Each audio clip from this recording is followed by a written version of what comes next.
Bienvenue sur mon nouveau podcast en français, Shift You, le podcast.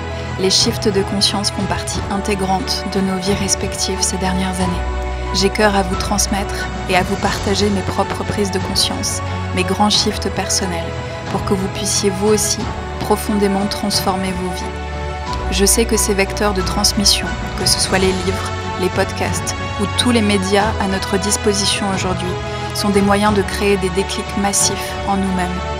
Depuis plusieurs années, j'accompagne de multiples personnes à se transformer, aller vers leur plein potentiel humain, les pionniers, les visionnaires, à incarner ce qu'ils sont venus créer sur Terre. J'espère de tout cœur que ces partages vous permettront des déclics. Vous êtes capable de bien plus que vous ne l'imaginez. Bonne écoute.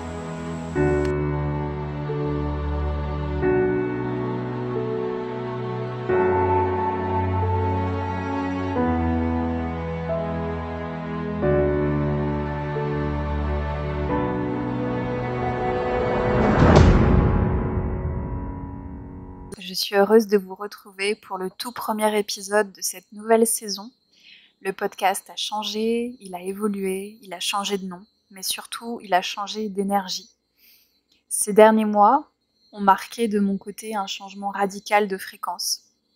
En décembre dernier, je suis tombée enceinte et quelques mois plus tôt, j'ai effectué ce qu'on pourrait appeler une sortie de matrice qui m'a libérée complètement de tous mes conditionnements et de tous les derniers conditionnements que je pouvais avoir sur la véritable construction de notre dimension, de cette Terre, de cette troisième dimension, comme on pourrait facilement l'appeler dans notre jargon spirituel, et de notre véritable présence sur Terre.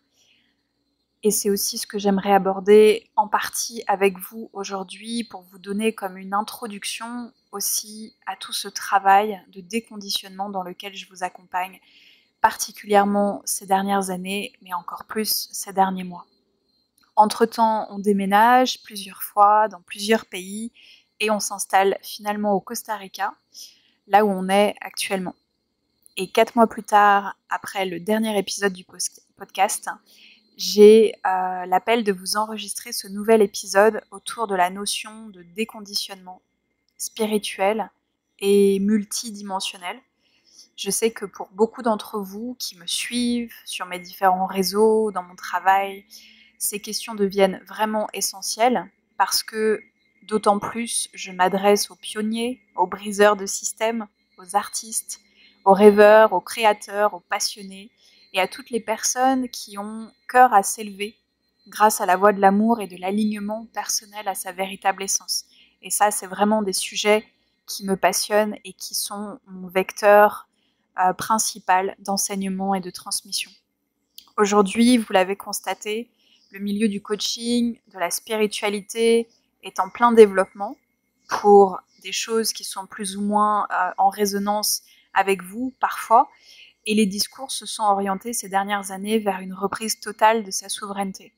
On l'a vu au niveau du déconditionnement que beaucoup de personnes peuvent faire au niveau de leur travail, au niveau personnel, au niveau familial, au niveau relationnel, au niveau de la santé, dans la sphère privée, spirituelle ou au niveau des habitudes financières et plus généralement dans notre élévation de conscience collective.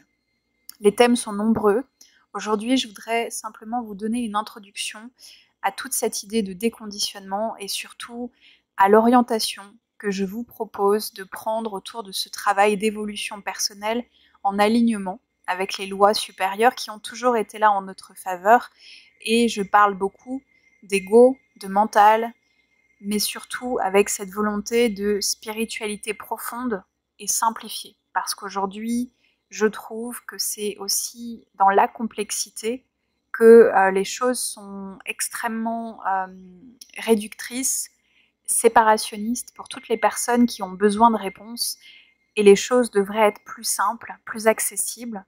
Et finalement, elles le sont. Elles le sont quand on comprend vraiment comment fonctionnent les lois et comment on peut naviguer et surtout quel est notre rôle à tous, parce que nous avons un rôle collectif qui est le même dans la construction de nos vies.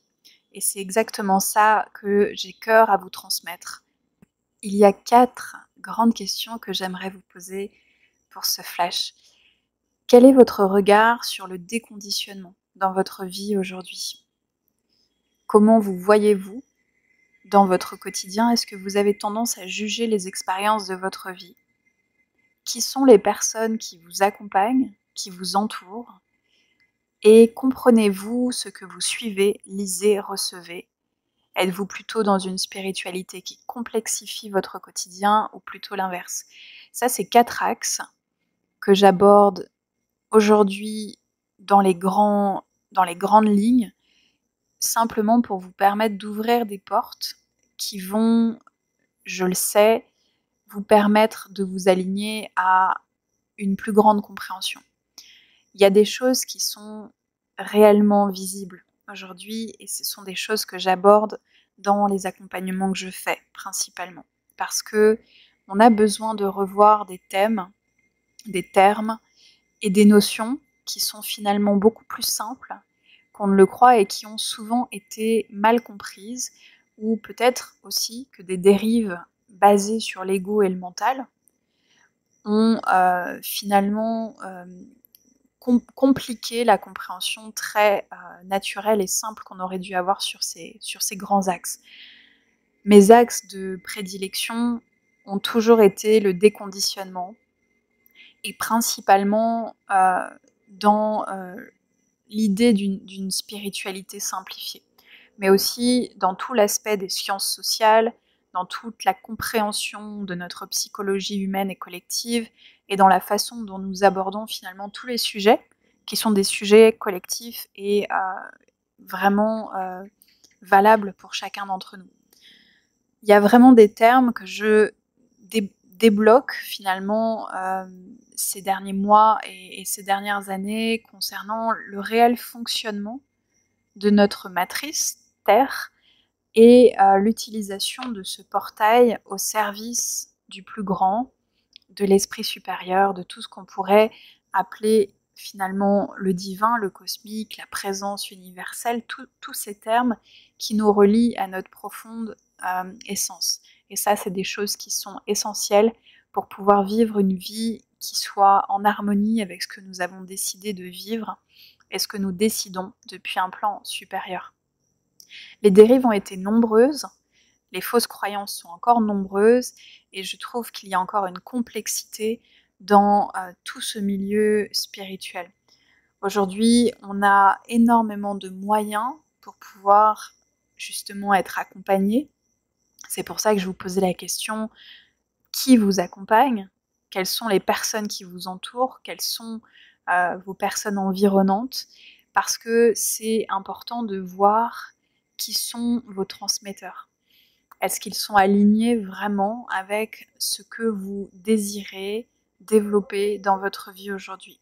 Et bien sûr, je m'adresse à des gens qui sont sur cette voie, à des gens qui se posent des questions, à des gens qui ont envie de vivre en harmonie, à des gens qui sentent que ce qu'on nous propose aujourd'hui n'est pas suffisant. Et ça, c'est vraiment quelque chose de très important, parce que je crois que le jour où on réalise que la vie qu'on nous propose n'est pas suffisante et que le conditionnement qu'on nous propose est réellement visible, on commence justement à opérer cette sortie de matrice. Et pour moi, la sortie du terrier, c'est vraiment quelque chose qui englobe l'aspect holistique de nos vies, à comprendre par l'aspect global. C'est pas juste une question de voir ce qui se passe au niveau mondial et de le comprendre, c'est une question d'intégrer toutes ces choses sur un plan subtil pour pouvoir le vivre au quotidien. Et depuis que j'ai opéré ces changements radicaux, qui finalement se sont plutôt opérés à l'intérieur de moi, qui ont décidé de s'opérer en moi, qui sont venus s'opérer à travers moi, sans que j'ai pu émettre une décision rationnelle ou mentale, ce sont des choses qui sont venues me bousculer pour me permettre justement de comprendre comment les voiles marchaient, comment les matrices fonctionnaient ensemble, et comment aujourd'hui on est encore soumis à des conditionnements qui sont extrêmement lourds. Et pour rien au monde, je ne reviendrai à mon ancienne façon de fonctionner, à mon ancienne façon de manifester les choses de ma vie, à mon ancienne façon de vivre ma vie, parce que quand on sort du terrier, on ne peut plus y revenir, parce qu'on a découvert la vraie souveraineté et la vraie liberté. Et ces termes, ils peuvent être hyper parlant, ils peuvent être dans votre vocabulaire, que ce soit la souveraineté, la liberté, l'autonomie, mais est-ce que vous arrivez à les intégrer pleinement en vous au niveau de l'expérience? Est-ce que vous arrivez à les vivre quotidiennement, justement en intégrant cette expérience et en allant au-delà des mots? Parce que c'est ça le plus important, c'est effectivement d'avoir la théorie, d'avoir la connaissance et d'avoir la pratique et l'expérience, parce que les deux marchent ensemble. Pour rien au monde, je ne reviendrai à cette façon de fonctionner qui était celle que j'avais encore avant, quand j'étais dans ce conditionnement dans lequel nous sommes tous, puisque nous naissons de cette manière et nous avons besoin de ce conditionnement et de cet ego pour pouvoir s'armer sur Terre, vivre cette expérience incarnée, entre guillemets, incarnée sur Terre, pour pouvoir démarrer dans cette matrice, parce que c'est inhérent à la matrice dans laquelle nous vivons. Merci pour votre écoute. Si vous avez aimé ce podcast, vous pouvez le partager, le noter sur les différentes plateformes ou communiquer autour de vous. Je suis Armelle Bontemps. Vous pouvez me retrouver sur les réseaux, sur Instagram, sur Facebook, Mel de Bontemps et sur mon site web meldebontemps.com.